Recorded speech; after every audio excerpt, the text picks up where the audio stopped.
अस्सलामुअलैकुम।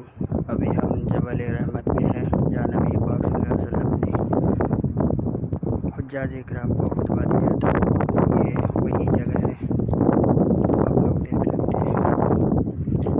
ये चारों तरफ जो है अरफात का मैदान है,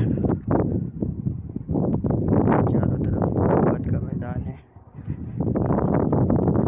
और ये अभी हम मौजूद है पहाड़ पे, ये जबल रहमत है, देख सकते हैं।